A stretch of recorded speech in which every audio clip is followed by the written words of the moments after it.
La loi du cosinus, leçon 6.5. La loi du cosinus établit des relations entre les côtés et les angles d'un triangle.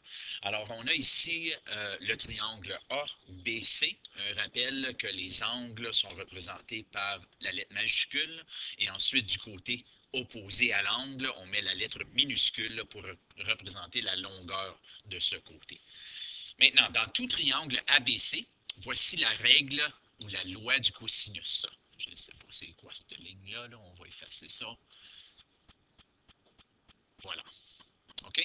Alors, la loi dit que la longueur du côté C au carré est égale à la longueur du côté A au carré plus la longueur du côté B au carré moins 2AB fois le cosinus de C. Alors, lorsqu'on cherche la longueur d'un côté, on va mettre l'inconnu de ce côté.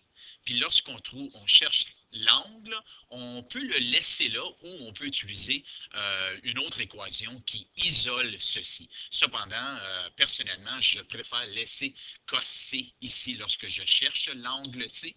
Puis vous allez voir dans le deuxième exemple comment est-ce qu'on peut trouver ça.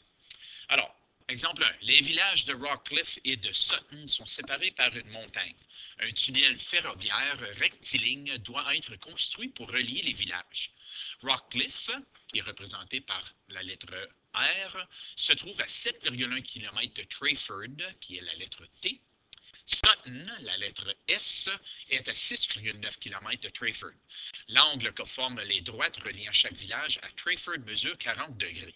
Alors, on vous a donné une représentation ici, la représentation graphique qui est tirée du livre. Quelle distance y a-t-il entre Rockcliffe et Sutton au dixième de kilomètre près? Alors, la solution, comme on dit toujours, il faut commencer par tracer un dessin pour représenter le triangle. Alors, il faut déterminer la longueur T.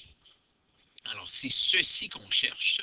On nous a donné 7,1, on nous a donné 6,9 et on ne peut pas utiliser la loi du sinus car nous n'avons qu'un angle. Alors, il faut utiliser la loi du cosinus.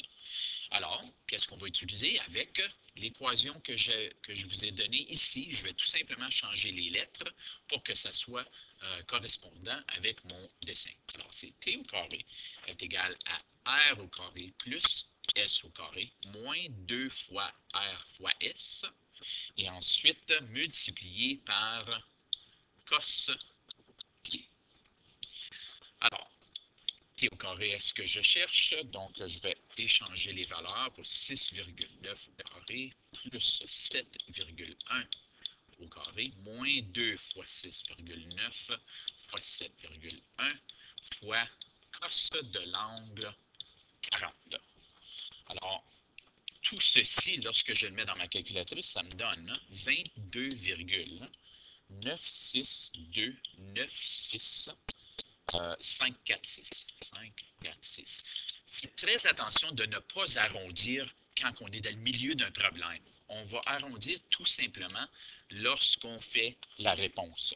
Alors, je fais la racine carrée car c'est l'inverse de mon carré ici. Ça me dit que t est égal à 4,79. Alors, on voulait arrondir au dixième de kilomètre près. Donc, la distance ou le tunnel aura une mesure d'environ, je l'écris pour tout au long, 4,8 km. Deuxième exemple. Ici, on a une pratique guidée. Il arrive parfois que les longueurs des côtés d'un triangle sont données, mais les angles ne le sont pas. Alors, on doit utiliser la loi du cosinus pour les trouver. Trouve la mesure de l'angle B. Alors, c'est ce qu'on cherche. Je vais commencer par identifier mes côtés. B, A et C. Je cherche cos B. Donc, dans mon équation, je vais utiliser B au carré est égal à A au carré plus C au carré moins 2AB fois cos B. Alors, mon inconnu, c'est ceci. Personnellement, j'aime laisser l'équation comme qu'elle est, puis tout simplement aller échanger les valeurs. Alors ici, j'ai 30 au carré est égal à 58 au carré plus 50 au carré.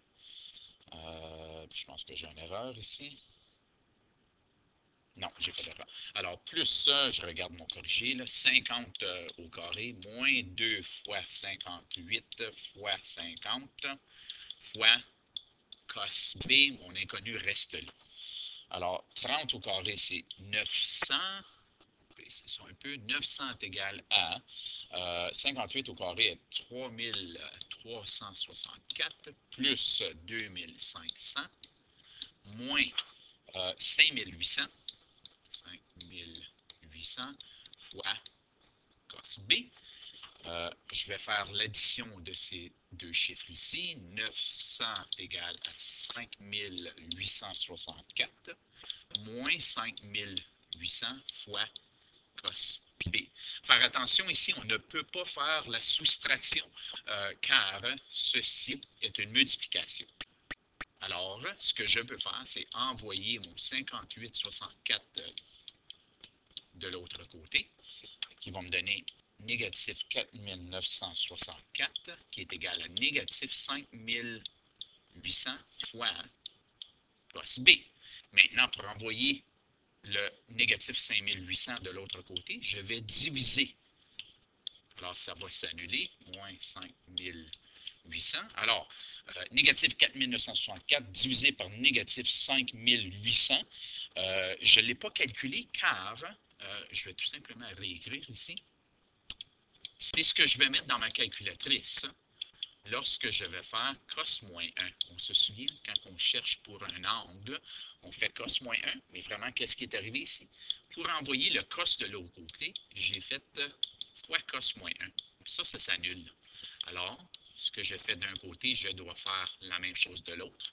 Alors, je vais mettre dans ma calculatrice cos exposant moins 1, en parenthèse, les chiffres qu'on voit là, puis ça va me donner 31,1 qui est égal à B. Alors, la valeur de l'angle, la valeur de mon angle ici, est 31,1 au dixième près. Maintenant, je pourrais faire la même chose pour aller trouver c'est quoi la longueur de l'angle C, puis ensuite 180 moins ceci me donnera la valeur de l'angle A.